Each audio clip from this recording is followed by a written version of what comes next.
নমস্কার সবাইকে, আপনারা দেখছেন বিএমএলটি এডুকেশন পয়েন্ট। এমসের যে সিআরই কমন রিক্রুটমেন্ট এক্সাম যেটা হয়েছিল তার রেজাল্টও বেরিয়েছে, কিন্তু তার চয়েস ফিলিং নিয়ে অনেকটা দেরি হচ্ছিল।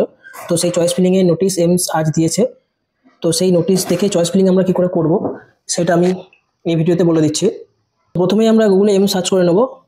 এরপর এমসের যে মেন ওয়েবসাইট আসছে সেখানে আমরা সেটা ট্যাপ করব।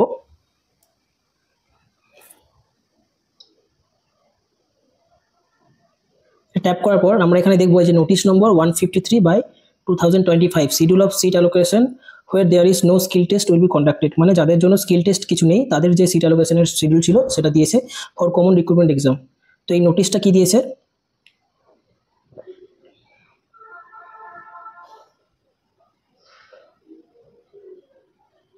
এই নোটিশটা এখানে ডাউনলোড করলাম।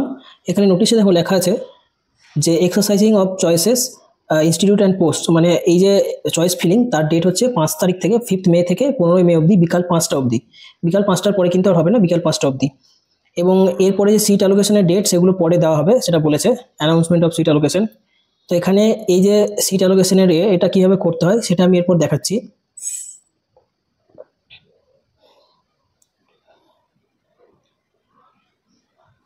তো এখান থেকে ব্যাক করলাম। এরপরে আমরা আসবো রিক্রুটমেন্ট যে সেকশন রয়েছে রিক্রুটমেন্টস, সেখানে যাবো। তো রিক্রুটমেন্টসে ক্লিক করার পর এখানে আমরা দেখতে পাবো কমন রিক্রুটমেন্ট এক্সাম যেটা রয়েছে, এখানে আমরা ক্লিক করবো। এরপরে ভিউ ডিটেলসে যাবো, তারপর লগ ইন, আমাদের যে লগ ইন ড্যাশবোর্ড ছিল সেই লগ ইন করবো। তো এখানে আমার পাসওয়ার্ড আইডি দিয়ে আমি লগ ইন করলাম। লগ ইন করার পরে আমাদের সামনে এই ড্যাশবোর্ডটা খুলবে। তো এই ড্যাশবোর্ডের নিচের দিকে কোনার দিকে আমরা একটা অপশন দেখবো সিট অ্যালোকেশন। এই যে সিট অ্যালোকেশন রয়েছে এটা আমরা ক্লিক করবো। সিট অ্যালোকেশন ক্লিক করার পর এখানে দেখাচ্ছে আমি কোন এর জন্য অ্যাপ্লাই করেছি এবং কী কী করেছি সেগুলো সব দেখিয়েছে, আইডি এবং ইমেল টিমেল সব কিছু দেওয়া আছে। এবং এখানে বলেছে you have not exercised or submitted choice in this round. তো এটা দেখে কেউ ভয় পাবে না। এখানে আমাদের কি করতে হবে, নিচে যে অপশনটা রয়েছে সিলেক্ট সেটস, এই সেটস যে রয়েছে এই সেটসে আমাদেরকে যেতে হবে। তো এই সেট হচ্ছে আমরা যখন ফর্ম ফিল আপ করেছিলাম তখন আমরা যে সেটটা ক্লিক করেছিলাম, তো সেই সেটটা এখানে ক্লিক করতে হবে। এখানে আমার সেট নম্বর 2 যেটা রয়েছে 10+2 with science and BSc medical lab technology, তো আমি সেট 2 ক্লিক করলাম। তো এবার এখানে আমরা করবো সেভ অ্যান্ড প্রসিড। এখানে সেভ অ্যান্ড প্রসিড করার পর এখানে আবার একবার দেখতে হবে যে আমাদের এলিজিবিলিটি এটা কিনা, তারপর এটা আমাদেরকে কনফার্ম করতে হবে। কনফার্ম করে এখানে আমরা ওকে করব। Sets update successful, sets update হয়ে গেছে, ঠিক আছে। তো এরপরে এই দেখো এখানে বলে দিয়েছে you are allowed to edit and arrange your choices up to 5 PM 15/5/2025, মানে 15 মে অবধি আমরা এটাকে চেঞ্জ করতে পারবো। যদি আমাদের মনে হয় যে চেঞ্জ করার কিছু আছে চেঞ্জ করতে পারবো। এখানে যে update sets if needed, update করার জন্য। এরপরে যে অপশন রয়েছে যে অ্যাভেলেবেল চয়েসেস অ্যান্ড প্রেফারেন্সেস, এখানে আমরা প্রেফারেন্স হিসাবে দিতে পারবো, মানে অ্যাভেলেবেল চয়েস কী কী রয়েছে সেগুলো আমরা দিতে পারবো।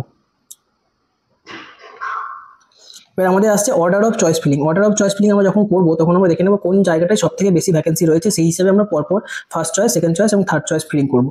মানে আমার যেহেতু 3টে রয়েছে, বাকিদের আরও অনেক থাকবে যাদের এক্সপিরিয়েন্স রয়েছে, তো সেক্ষেত্রে আমরা পরপর 3টে চুজ করবো। এখানে আমি প্রথম এখানে দেখবো যে AIIMS new Delhi, AIIMS Bilaspur এবং সেন্ট্রাল পুলিশ ফোর্স যেটা রয়েছে সেটা। এবার এখানে আমরা যদি চেঞ্জ করতে চাই এখানে আমরা এটাকে ডিলিট করবো। ডিলিট করার পরে এখানে আবার ডিলিট করবো, ডিলিট করে আবার এখানে আমরা চেঞ্জ করতে হবে। যদি আমি মনে করি যে সেন্ট্রাল আমটাকে আগে দেবো সিআরপিএফটাকে, তাহলে এটা আমি করতে পারবো। এবং এছাড়াও যদি আমি যেটাকে আগে পিছিয়ে করতে চাই সেভাবে আমরা করতে পারবো, ফার্স্ট অপশন সেকেন্ড অপশন করে। এবার এখানে আমরা সেভ অ্যান্ড প্রসিড করে এটাকে রাখতে পারবো, ঠিক আছে। এবার এখানে you can edit choice still, এখানে আমরা এডিট করতে পারবো এত তারিখ অবধি, এখানে বলে দিচ্ছি আই এগ্রি, ব্যাস এই এগ্রি করে আমরা এখান থেকে এডিট করতে পারবো। এখান থেকে আমরা গো ব্যাক করবো। তো এরকম আরও ইনফরমেটিভ ভিডিও পেতে আমার চ্যানেলটিকে সাবস্ক্রাইব করে নাও এবং ভিডিওটিতে একটি লাইক করে দিও এবং শেয়ার করে দিও।